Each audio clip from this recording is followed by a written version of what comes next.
कैसे हो 9th class? अच्छे ही होंगे ना। हमारा रोज का बनता है आपको पूछें कि आप कैसे हो, पर यही है कि सबको अच्छे रहना है, स्वस्थ रहना है। फिर देखिए अपन बात करते हैं अपने सिलेबस की। तो अपने पद्य भाग में 4 चैप्टर कंप्लीट हो गए हैं, हो गए ना, और सबने अच्छे से कर भी लिए हैं। ऐसे ही अपना गद्य भाग भी कंटिन्यू चल रहा है। काम को भी आपको बता दिया है किस प्रकार आपको कॉपी में काम करना है, पीडीएफ आपको भेज रहे हैं, तो कंटिन्यू काम करते रहना। ये नहीं है कि एक साथ इकट्ठा हो जाए और फिर हम बर्डन लेके सर पकड़ के बैठे कि अब काम कैसे करें। ऐसे ही करते हुए जैसे कि अपन ने 4 कवि पढ़ लिए हैं, 5वें अपने कवि है सुमित्रानंदन पंत। बात आ रही है ना ध्यान में? सबको दिख रहा है सामने नाम लिखा हुआ, सुमित्रानंदन पंत। इनकी जो आज की कविता है वो ग्राम श्री।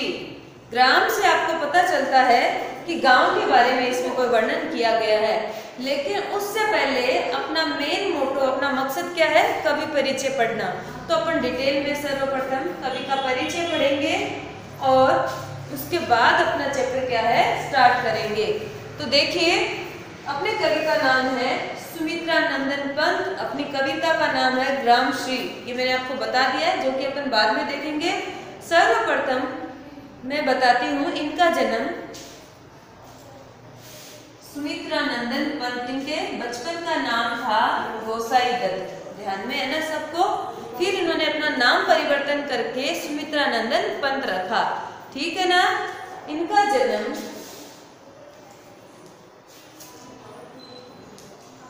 20 मई 1900 में, ठीक है ना। स्थान की बात आएगी, कौसानी इनका गांव है, अल्मोड़ा जिला है, उत्तरांचल में इनका क्या हुआ है? जन्म हुआ है ना। सर्वप्रथम अपन जन्म की बात करते हैं तो 20 मई 1900 में इनका जन्म हुआ था और इन्होंने साहित्य क्षेत्र में 1917 में अपना क्या है कदम रखा है, अर्थात 16 में, हाँ 16 में रखा है, अर्थात 16 साल की उम्र से ही अपने क्या है साहित्य लिखने लग गए थे। इनकी मृत्यु 1977 में हुई थी, तो इन्होंने निरंतर साहित्य क्षेत्र में अपना ये क्या है कार्य किया है। तो बात आ रही है ना ध्यान में? कौसानी क्या है?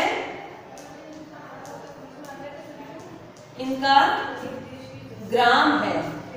गांव की बात करें ना उसकी बात आती है, समझ में आया ना। अल्मोड़ा क्या है? जिला है। वैसे जिला लिखूंगी नहीं, आपको ध्यान होना चाहिए, ठीक है ना। उत्तरांचल क्या है? राज्य हो गया, सबको पता है ना।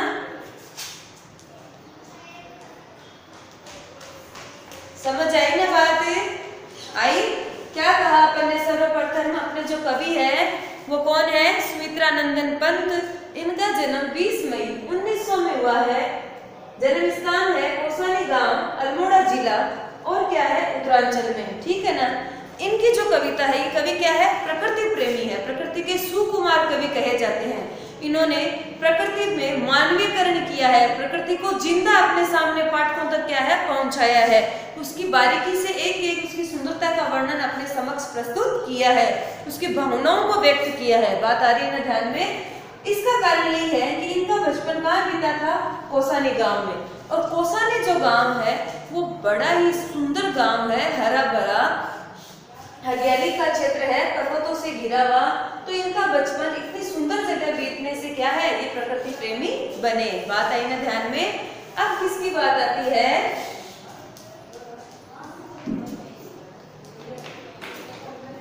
है ना, अपना कंटिन्यू चलता ही है ना। सर्वप्रथम क्या लिखा? अपने कवि का नाम लिखा। क्या नाम है?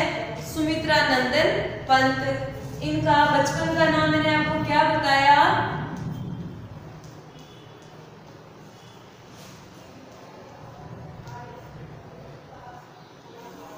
समझ आ रही है ना बात? गोसाई दत्त पंत, ठीक है ना। बहुत से ऐसे कवि हैं जिनका एक ही नाम है, कुछ के क्या है उपाधि दे दी जाती है, किन्हीं का बचपन का नाम रहता है, तो हमें वो भी ज्ञात होना चाहिए। तो अपने कवि है सुमित्रानंदन पंत, इनके बचपन का नाम है गोसाई दत्त पंत। इनका जन्म 20 मई 1900 में हुआ है। जन्म स्थान है कौसानी गांव, जिला अल्मोड़ा, उत्तरांचल में, ठीक है ना। इनके पिताजी का नाम था पंडित गंगादत्त पंत। दिख रहा है ना सबको? क्या नाम लिखा पिताजी का? गंगादत्त पंत। माताजी है सरस्वती देवी। वैसे मेरे बच्चे बड़े होशियार हैं, माता पिता का नाम नहीं मिल पाता है तो हम खुद ही ढूंढ लेते हैं, है ना। अपनी लाइव क्लास होती है तो अपनी चर्चा होती रहती है। सब कवि और लेखक जितने भी है सबके हमने माता पिता के नाम निकाल लिए हैं, है ना। फिर देखिए बात आती है इनकी भाषा की, है ना। तो ये खड़ी बोली के कवि है, खड़ी बोली के समर्थक है। आया ना इतना ध्यान में? क्या है? खड़ी बोली के समर्थक, खड़ी बोली के कवि हैं, ठीक है। फिर इनकी बात करते हैं रचनाओं की। बाकी जो जीवन परिचय है या प्रकृति प्रेमी है वो अपन मैं आपको बताऊंगी, इतना डिटेल में यहाँ लिखेंगे नहीं। जो कंटिन्यू पॉइंट टू पॉइंट अपन परिचय देते हैं वो मैं आपके पास क्या है यहाँ लिख रही हूँ। तो इनकी रचनाएं या इनकी कृतियां जो आती है या इनका जो साहित्य क्षेत्र है उसकी बात करते हैं। बात आई ना ध्यान में? इनके साहित्य क्षेत्र की बात करते हैं ना अपन। तो इन्होंने बहुत सारी रचनाएं लिखी है। अब मैं यहाँ बहुत सारी तो लिख नहीं पाऊंगी, मैं आपको बोलूंगी और पाठ्य पुस्तक से अपन जहाँ कॉपी में नोटबुक में परिचय करते हैं वहाँ लिखेंगे, सारी लिखेंगे। और सारी याद करोगे ना तो 5-6 याद रहेगी। ऐसा नहीं कि पहले से अपन 4 याद करें और एग्जाम में घूमते घूमते देखेंगे 2 या 3 ही याद है तो वहाँ दिक्कत हो जाती है ना।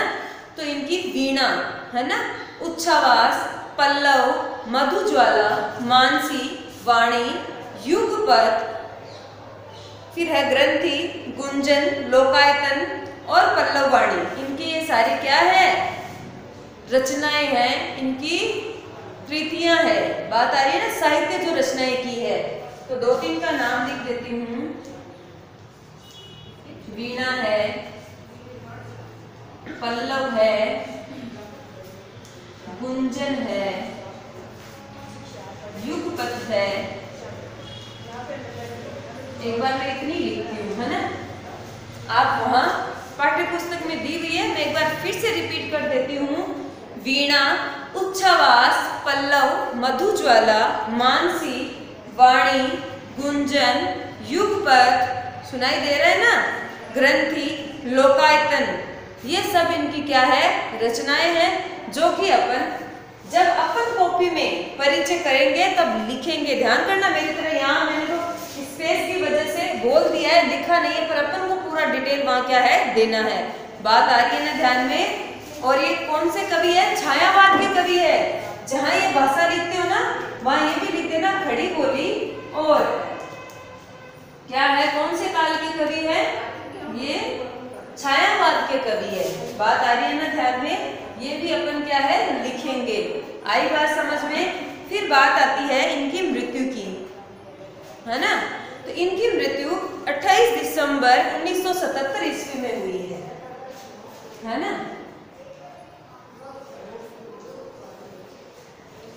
28 दिसंबर 1977। दिख रहा है ना सबको? बात आई ना ध्यान में?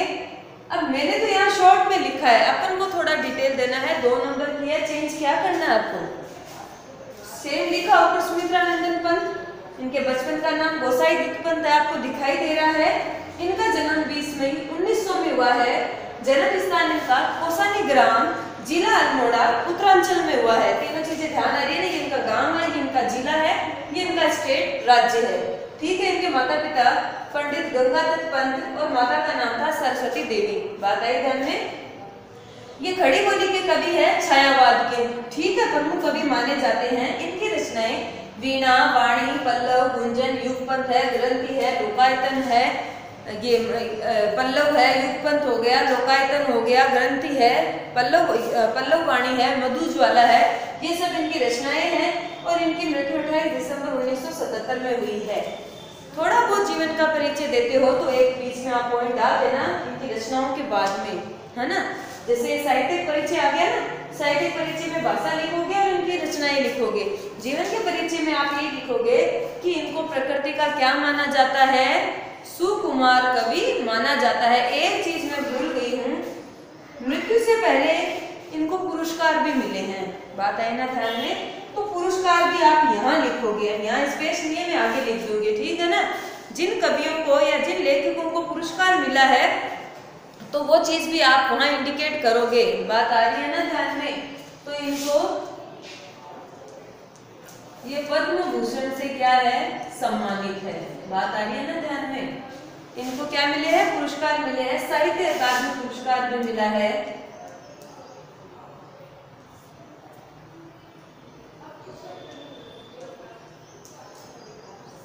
ना। ये टॉपिक मृत्यु से पहले डालोगे, इनकी रचनाओं के बाद डालोगे, ठीक है ना।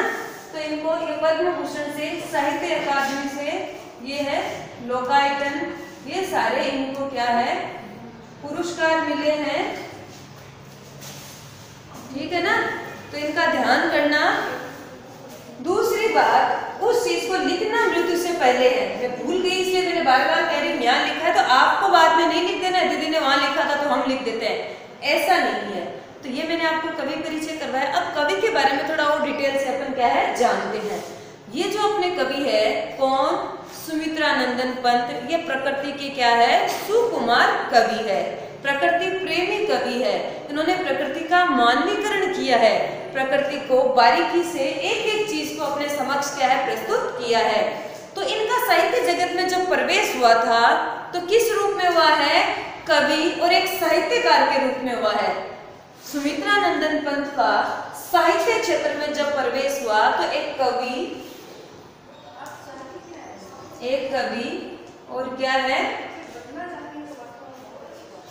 साहित्यकार के रूप में क्या है, इनका प्रवेश हुआ। किस में प्रवेश हुआ, साहित्य क्षेत्र में। बात आ रही है ना ध्यान में? अपन को डिटेल ध्यान में होनी चाहिए।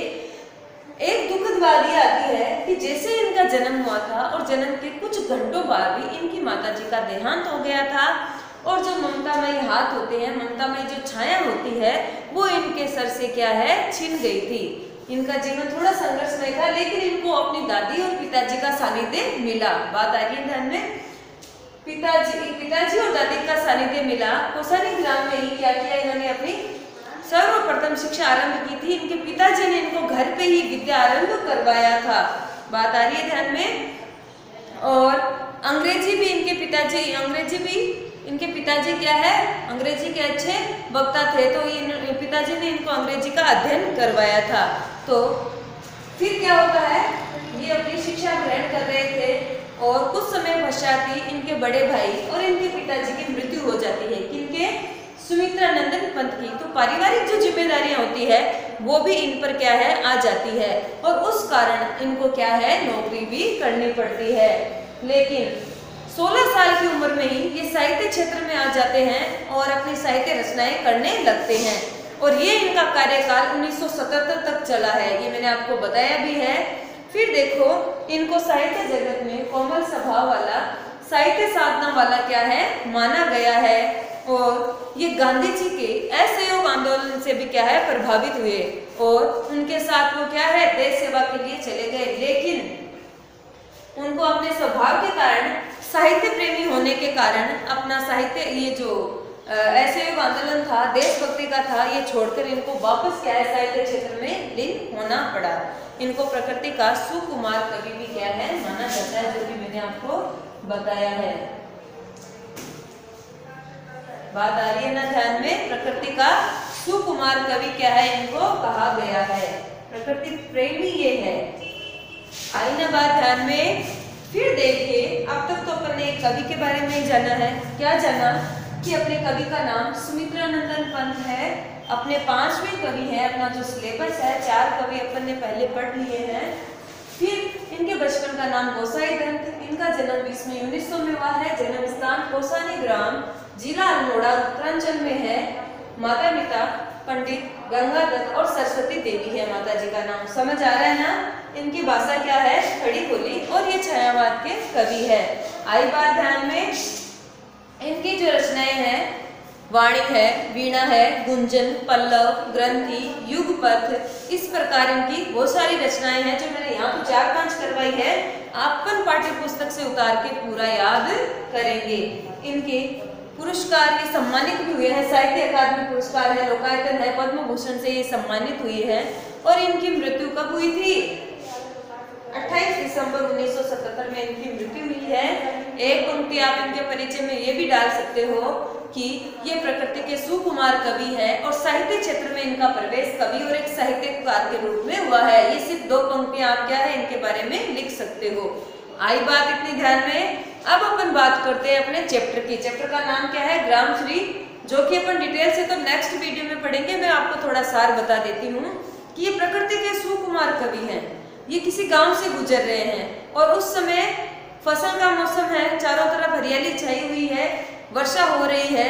तो उस समय गांव का जो सुंदर वातावरण है उसका उन्होंने चित्रण किया है कि जब फसल उग जाती है और उसके ऊपर ओस की बूंदें गिरती है और ओस की बूंदें गिरने के बाद प्रातःकाल जैसे ही सूर्य की किरणें उनके ऊपर आती है तो इस प्रकार वो चमकती है जैसे कि कांच क्या है चमक रहा है। इतना सुंदर वो दृश्य इनको क्या है लगता है। और किसानों के मुंह पे क्या है मुस्कान छाई हुई है। वो अपने लहलहाते खेतों को देखकर खुश होते हैं और अपने खेतों का कार्य क्या है कर रहे हैं। इस प्रकार ये जो अपना चैप्टर है ग्रामश्री, इसको शब्दार्थ के साथ अपन नेक्स्ट वीडियो में पढ़ेंगे। अभी मैंने आपको सुमित्रा नंदन पंत का परिचय करवाया है डिटेल में, जो कि अपन ठीक प्रकार से क्या है करेंगे।